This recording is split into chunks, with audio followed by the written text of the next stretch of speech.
قل للذین كفروا ستغلبون وتحشرون إلى جہنم وبئس المہاد۔ ترجمہ، ان کافروں سے کہہ دو کہ عنقریب تم مغلوب ہو جاؤ گے اور دوزخ کی طرف ہانکے جاؤ گے اور وہ بہت ہی برا ٹھکانہ ہے۔ ستغلبون، عنقریب تم مغلوب ہو جاؤ گے۔ حضرت عبداللہ ابن عباس رضی اللہ تعالیٰ عنہما سے مروی ہے کہ جب بدر میں کفار کو رسول اکرم علیہ السلام شکست دے کر مدینہ طیبہ واپس تشریف لائے تو یہودیوں نے کہا کہ قریش تو فنون حرب یعنی جنگی طریقوں سے نا آشنا ہیں، اسی لیے شکست کھا گئے، اگر ہم سے مقابلہ ہوا تو معلوم ہو جائے گا کہ لڑنے والے کیسے ہوتے ہیں۔ اس پر یہ آیت کریمہ نازل ہوئی اور انہیں یہ غیبی خبر دی گئی کہ وہ دنیا میں مغلوب ہوں گے، قتل کیے جائیں گے، گرفتار کیے جائیں گے اور ان پر جزیہ مقرر کیا جائے گا اور آخرت میں دوزخ کی طرف ہانکے جائیں گے۔ چنانچہ ایسا ہی ہوا اور کچھ ہی عرصے میں یہودی قتل بھی ہوئے، گرفتار بھی کیے گئے اور اہل خیبر پر جزیہ بھی مقرر کیا گیا اور قیامت کے دن انہیں جہنم کی طرف ہانکا جائے گا۔ قد كان لكم آية في فئتين التقتا فئة تقاتل في سبيل الله وأخرى كافرة يرونهم مثليهم رأي العين والله يؤيد بنصره من يشاء إن في ذلك لعبرة لأولي الأبصار۔ ترجمہ، بے شک تمہارے لیے ان دو گروہوں میں بڑی نشانی ہے جنہوں نے آپس میں جنگ کی، ان میں ایک گروہ تو اللہ کی راہ میں لڑ رہا تھا اور دوسرا گروہ کافروں کا تھا جو کھلی آنکھوں سے مسلمانوں کو خود سے دگنا دیکھ رہے تھے، اور اللہ اپنی مدد سے جس کے ساتھ چاہتا ہے تائید فرماتا ہے۔ بے شک اس میں عقل مندوں کے لیے بڑی عبرت ہے۔ قد کان لکم آیہ، بے شک تمہارے لیے بڑی نشانی ہے۔ یہ آیت غزوہ بدر کے متعلق نازل ہوئی اور اس میں یہودیوں یا تمام کافروں یا مسلمانوں یا مذکورہ بالا سب کو خطاب ہے، کیونکہ غزوہ بدر میں مسلمانوں اور کافروں سب کے لیے عبرت و نصیحت تھی۔ غزوہ بدر 17 رمضان 2 ہجری بروز جمعہ ہوا۔ اس میں کفار تقریباً 1000 تھے اور ان کے ساتھ بہت زیادہ سامان جنگ تھا، جبکہ مسلمان 313 تھے اور ان میں سے بھی اکثر نہتے تھے۔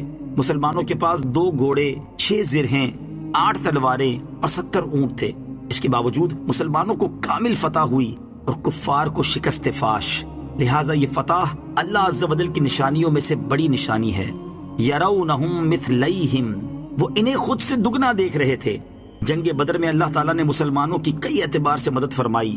ایک تو فرشتے نازل فرمائے، دوسرا یہ ہوا کہ پہلے اللہ تعالیٰ نے مسلمانوں کی نظروں میں کافروں کو اور کافروں کی نظروں میں مسلمانوں کو کم کر کے دکھایا تاکہ مسلمانوں کا حوصلہ بڑھے اور کافر مسلمانوں کو قلیل دیکھ کر لڑائی کے لیے آگے بڑھیں اور مسلمانوں سے جنگ شروع کرنے میں بزدلی کا مظاہرہ نہ کریں۔ یہ لڑائی شروع ہونے سے پہلے ہوا، پھر جب لڑائی شروع ہو گئی تو اس آیت میں مذکور واقعہ رونما ہوا کہ انہوں نے ان کو دگنا دیکھا۔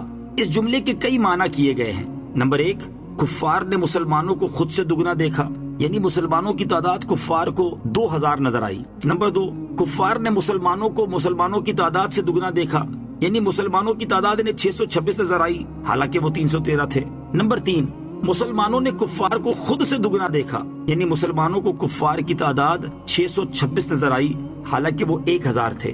باہر صورت یہ اللہ تعالیٰ کی طرف سے خصوصی تائید تھی۔ اسی پر فرمایا کہ اللہ تعالیٰ اپنی مدد سے جس کی چاہتا ہے تائید فرماتا ہے، خواہ اس کی تعداد قلیل ہی ہو اور سر و سامان کی کتنی ہی کمی ہو۔ زين للناس حب الشهوات من النساء والبنين والقناطير المقنطرة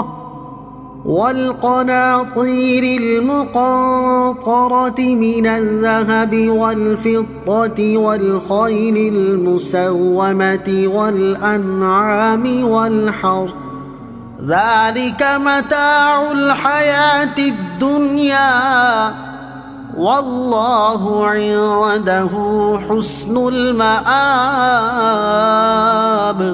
ترجمہ، لوگوں کے لیے ان کی خواہشات کی محبت کو آراستہ کر دیا گیا، یعنی عورتوں اور بیٹوں اور سونے چاندی کے جمع کیے ہوئے ڈھیروں اور نشان لگائے گئے گھوڑوں اور مویشیوں اور کھیتیوں کو ان کے لیے آراستہ کر دیا گیا۔ یہ سب دنیاوی زندگی کا ساز و سامان ہے اور صرف اللہ کے پاس اچھا ٹھکانہ ہے۔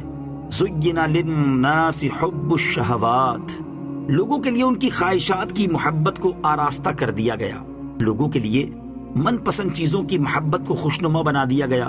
چنانچہ عورتوں، بیٹوں، مالو اولاد، سونا چاندی، کاروبار، باغات، عمدہ سواریوں اور بہترین مکانات کی محبت لوگوں کے دلوں میں رچی ہوئی ہے۔ اور اس آراستہ کیے جانے اور ان چیزوں کی محبت پیدا کیے جانے کا مقصد یہ ہے کہ خواہش پرستوں اور خدا پرستوں کے درمیان فرق ظاہر ہو جائے۔ چنانچہ سورہ کہف آیت نمبر 7 میں سرحد سے ارشاد فرمایا، إِنَّا جَعَلْنَا مَا عَلَى الْأَرْضِ زِينَةً لَهَا لِنَبْلُوَهُمْ أَيُّهُمْ أَحْسَنُ عَمَلًا۔ ترجمہ، بے شک ہم نے زمین پر موجود چیزوں کو اس لیے زینت بنایا تاکہ ہم لوگوں کو آزمائیں کہ ان میں عمل کے اعتبار سے کون اچھا ہے۔ چنانچہ یہ چیزیں ایسی مرغوب ہوئیں کہ کافر تو بالکل ہی آخرت سے غافل ہو گئے اور کفر میں جا پڑے، جبکہ دوسرے لوگ بھی انہی چیزوں کی محبتوں کے اسیر ہو گئے۔ حالانکہ یہ تو دنیاوی زندگی گزارنے کا سامان ہے کہ اس سے کچھ عرصہ نفع پہنچتا ہے، پھر یہ سامان دنیا فنا ہو جاتا ہے۔ انسان کو چاہیے کہ دنیا کے سامان کو ایسے کام میں خرچ کرے جس میں اس کی عافیت کی درستی اور آخرت کی سعادت ہو۔ یہ تمام چیزیں اگر دنیا کے لیے رکھی جائیں تو دنیا ہیں، اور اگر اطاعت الہی میں مدد و معاونت کے لیے رکھی جائیں تو دین بن جاتی ہیں، جیسے بیوی، اولاد، مال، سواری، زمین وغیرہ۔ تمام چیزیں اگر اپنے دین کی حفاظت اور اللہ تعالیٰ کی اطاعت میں معاونت کے لیے ہوں تو یہی چیزیں قرب الہی کا ذریعہ ہیں۔ جیسے حضرت عثمان غنی رضی اللہ تعالیٰ عنہ کا مال دنیا نہیں دین تھا۔ اس کے ساتھ فرمایا کہ دنیا کا سامان تو محض ایک سامان ہی ہے، رغبت و محبت اور حرص و طلب کے قابل تو رضائے الہی کا مقام یعنی جنت ہے، لہٰذا اس کی رغبت کرنی چاہیے اور اس کے حصول کی کوشش کرنی چاہیے۔ ہمارے لیے اس آیت میں بہت اعلیٰ درس ہے۔ ہم مسلمانوں کی ایک اکثریت بھی انہی دنیاوی چیزوں کی محبت میں مبتلا ہے۔ اہل خانہ اور اولاد کی وجہ سے حرام کمانا، مال و دولت کو اپنا مقصود اصلی سمجھنا، اسی کے لیے دن رات کوشش کرنا، بینک بیلنس بڑھانا، اپنے اثاثوں میں اضافہ کرنا، بہترین لباس، عمدہ مکانات اور شاندار گاڑی ہی تقریباً ہر کسی کا نصب العین اور مقصود و مطلوب ہے۔ اس آیت مبارکہ کو سامنے رکھ کر ہمیں بھی اپنی زندگی پر کچھ غور کرنا چاہیے۔